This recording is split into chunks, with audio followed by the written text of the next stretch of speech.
In this presentation, we'll go over the fourth step of the writing process, revising, and the fifth step, editing.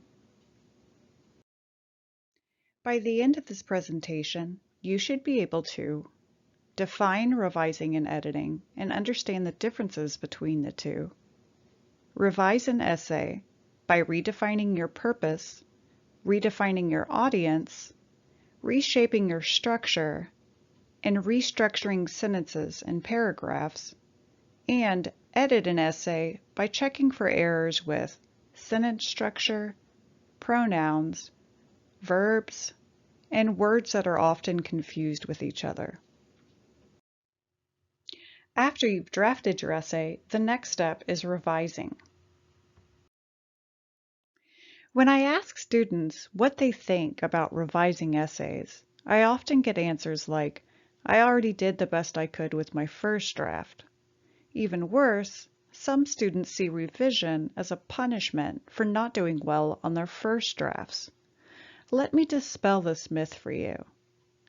Ernest Hemingway revised the last page of A Farewell to Arms 39 times. That's because most experienced writers use revision to make improvements and spend significantly more time revising than drafting.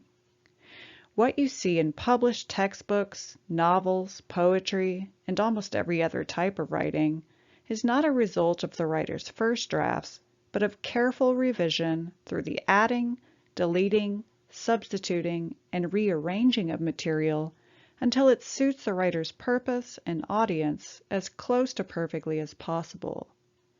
This should show you two things. One, even great writers are capable of bad writing, and two, great writers keep at it until they get it right. So keep this in mind when revising your own essays. Try not to see revising as an annoying yet mandatory task required by your professor. Instead, look at it as a chance to polish and perfect your essays like the pros do.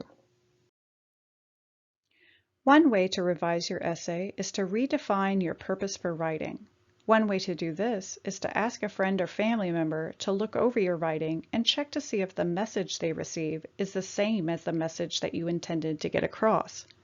If not, ask what parts were confusing to them. A point that you tried to make that you might have thought was obvious may have been missed completely by your reader. Another way to revise your essay is to redefine your audience. Think about who you are writing your essay for. Then, look over your essay to get a feel for the tone that you use. Is your tone appropriate for your audience? Think about what your reader might want to know about your topic and what your reader may already know about your topic. Do you give too little or too much information in some places? Will your reader think that your topic is interesting and worth reading? If not, make some changes. Next, reshape your essay if necessary. If you followed an outline, does the structure still make sense? Check to see if any of your supporting points overlapped or were repeated in places. Make sure that you didn't leave out any points or accidentally include points that weren't relevant to the thesis. Review the order of your points. Would your essay be better if your points were discussed in a different order? Did you use transitions to move from one point to the next? If not, be sure to add them. Finally, restructure your paragraphs and sentences if necessary. Do you include clear topic sentences in each paragraph? Check to see that your paragraphs are cohesive and coherent. Each sentence should move smoothly to the next. Try reading your essay out loud to see if it flows naturally. Check for sentence variety. If every sentence is written in the same way, your reader might lose interest. Check for word repetition. Using the same words over and over again will make your reader think that you didn't put much effort into its development. Finally, make sure your wording is concise and cut out any extra words and phrases that aren't necessary. Editing is the final step of the writing process. Sometimes editing is confused with revising. Here are a few of the key differences between the two steps. Revising consists of adding, deleting, substituting, and rearranging material to better suit the writer's purpose and audience. It tends to be more time-consuming than editing, and it may require several different cycles to complete. Editing, on the other hand, focuses on reviewing and fixing grammatical, mechanical, and stylistic errors, and is generally not as time-consuming as revising. These steps don't necessarily need to come at the end of the writing process either. Many writers prefer to revise and edit as they go. However, all good writers return to these steps again and again until they are satisfied with the end result. Be sure to reserve some time in your schedule to edit your essay for errors. Excessive errors can be distracting and make your essay difficult to read and understand. Schedule a tutoring session if necessary. In this presentation, we'll list and define some of the most common grammatical, mechanical, and stylistic errors to watch for. For more details about each of these errors, you should refer to your textbook or writing handbook. First, we'll focus on some of the most common errors that occur when structuring sentences. First, a fragment is a sentence that is incomplete because it does not have at least one independent clause. An independent clause should contain both a subject and a verb and should not begin with a subordinating word. For example, this sentence is missing a subject. Began putting out the fire. Who began putting out the fire? To fix this fragment, add a subject. The firefighters began putting out the fire. The next example contains both a subject and a verb, but it begins with a subordinating word, which makes it a fragment. Although everyone was okay. To fix this fragment, add at least one independent clause that does not begin with a subordinating word. Although everyone was okay, the fire caused a lot of damage. Next, a comma splice occurs when two complete sentences are connected by a comma.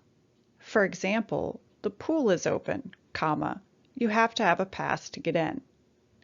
To fix this comma splice, you can either change the comma to a period, change the comma to a semicolon, add a coordinating conjunction, the pool is open, but you have to have a pass to get in, or add a subordinating word and a comma.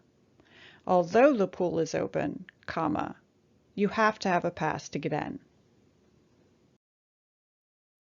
A fused sentence occurs when two complete sentences are fused together without using any punctuation between them.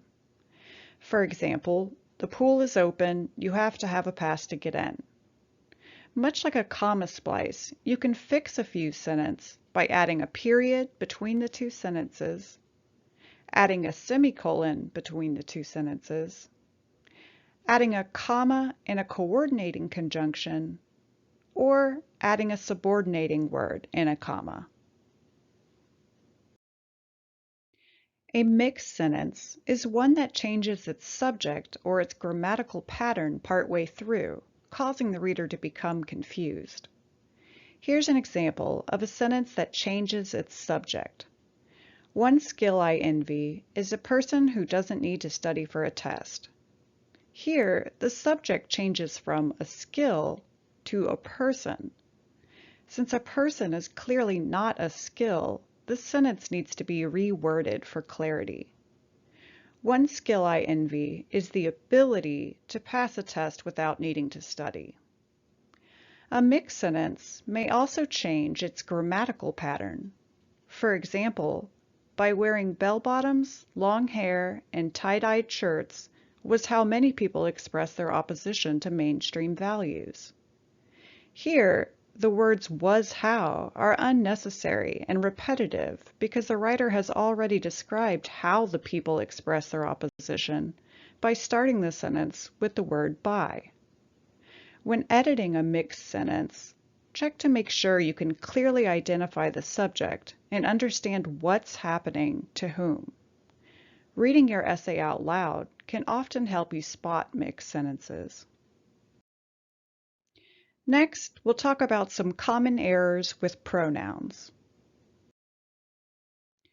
Pronouns are words like he, she, it, or they that are used in place of previously mentioned words or phrases, generally something or someone, known as the antecedent, to make sentences less repetitive. For example, though Sarah was nervous, she knew her presentation would be good. Here, the pronoun she is used to refer to Sarah. This process of linking pronouns to antecedents is known as pronoun reference, and errors occur when that reference is unclear. For example, Miss Johnson quietly watched Sarah begin the presentation as she took some deep breaths. Here, it's not completely clear who took deep breaths, Miss Johnson or Sarah. To fix this error, reword the sentence by bringing the pronoun closer to the antecedent. Sarah took some deep breaths before she began the presentation as Miss Johnson watched quietly. Errors in pronoun-antecedent agreement occur when pronouns don't match their antecedents in number or gender. Let's look at this example. Everyone has the right to her opinion. Here, using the pronoun her to refer to everyone is incorrect because the word everyone is not gendered.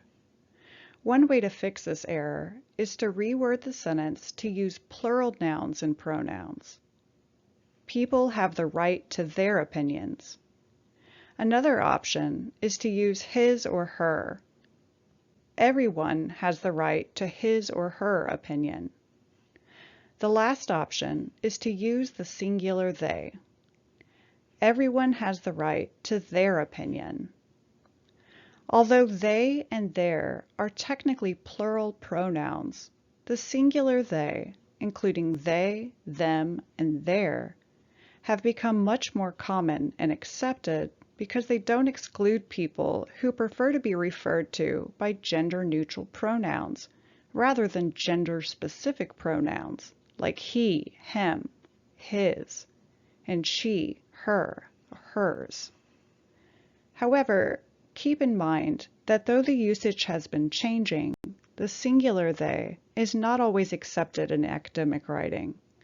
Check with your instructor to be sure. Other common errors are made when using verbs. Verb tense shifts are errors that occur when the writer switches from one verb tense to another verb tense without a clear reason to do so. For instance, when writing a narrative about something that happened in the past, you'll generally use past tense verbs. Let's look at this example. When my alarm went off, I brushed my teeth and washed my face. Then I drove to work. I arrive and walk in the door late. Here, the writer shifts from using past tense verbs like went, brushed, washed, and drove to using present tense verbs arrive and walk, which is jarring to the reader. Be sure to keep your verb tense consistent unless you're using a tense shift for an obvious effect. In MLA style, you should use the present tense to refer to the works of other writers even though they are written in the past. For example, in his article, Joe Brown argues against the death penalty. Errors in subject-verb agreement occur when the verb form is not appropriate for the subject. Generally, third-person singular subjects use the singular verb form, which often ends with s, while all other subjects use the plural form. For example, I run, you run, he, she, or it runs, we run, they run. When the subject is a little more complex than these examples, though, sometimes it can be difficult to determine which verb form to use. Let's go over a few key examples where errors tend to occur. First, subject-verb agreement errors tend to occur when the subject consists of multiple words. This is generally because a subject with multiple words results in extra information between the subject and the verb in the sentence. For example, red beans and rice are the restaurant's specialty. Here, the plural form of the verb to be, are, is incorrect. Though the subject is compound, meaning two nouns are joined by and, it still refers to a single dish, red beans and rice, and should therefore use the singular verb form. Red beans and rice is the restaurant's specialty. Other times, the subject may include extra information connected by words like that, who, or which. For example, the woman who reviews applications is on vacation this week. Despite the added information, the woman is still the base subject for this sentence, so the verb should use the singular form. Second, subject-verb agreement errors tend to occur when the subject includes an indefinite pronoun. Singular indefinite pronouns, like everyone, someone, and anyone, should use the singular verb form. Everyone runs. Plural indefinite pronouns, like both, few, and many, should use the plural verb form. Both girls run. Other indefinite pronouns, like all, any, or some, will use the plural verb form for plural nouns, all ice cubes melt, or the singular verb form for singular nouns, all ice melts. Often, errors occur when the noun in the subject is plural, but the indefinite pronoun in the subject is singular. For example, each of the students in the choir sing is incorrect because it uses a plural verb form, sing.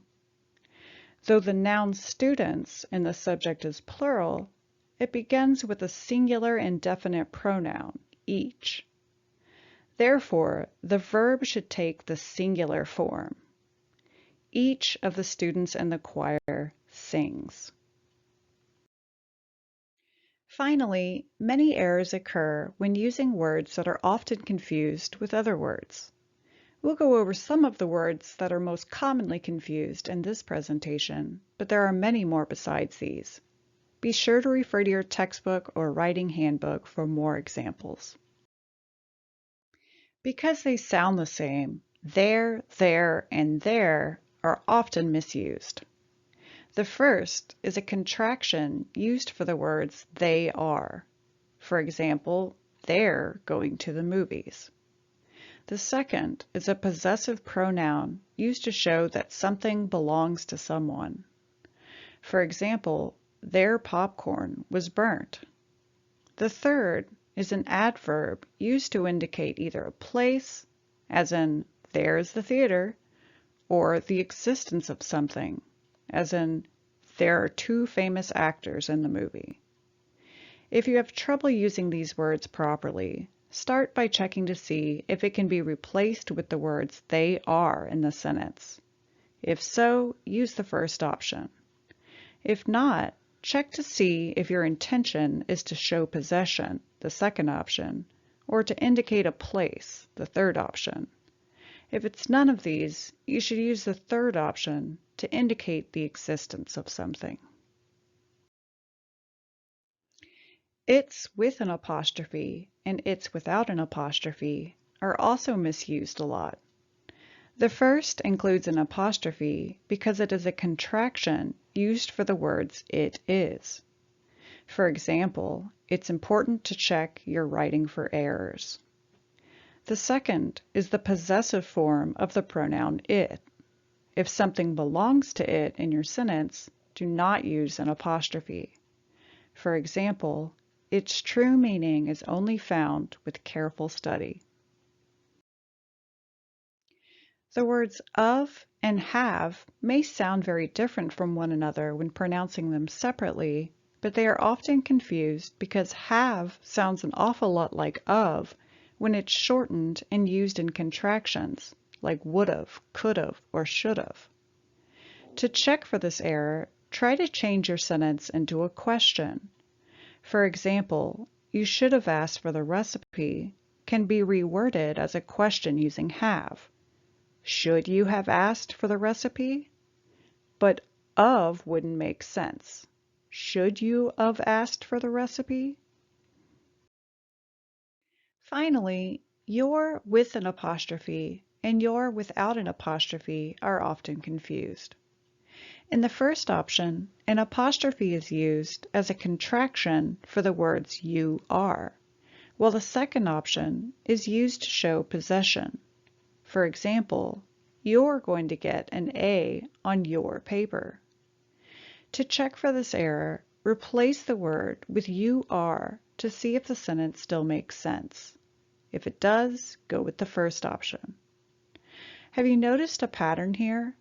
Some of the most common word usage mistakes occur with contractions. For this reason, the first thing you should do when checking for errors with these words is to try to see if they can be written as two separate words, such as they are, it is, could have, and you are. If you can, use an apostrophe. In a nutshell, experienced writers know that the last two steps of the writing process, revising and editing, are both crucial to the overall presentation of a final essay. Careful revision ensures that your overall purpose for writing is met, while editing out mistakes results in a clean, polished paper that lets your reader know that you want your writing to be taken seriously. Let's review. In this presentation, we discussed how to define revising and editing and understand the differences between the two. Revise an essay by redefining your purpose, redefining your audience, reshaping your structure, and restructuring sentences and paragraphs, and edit an essay by checking for errors with sentence structure, pronouns, verbs, and words that are often confused with each other. As always, thanks for watching.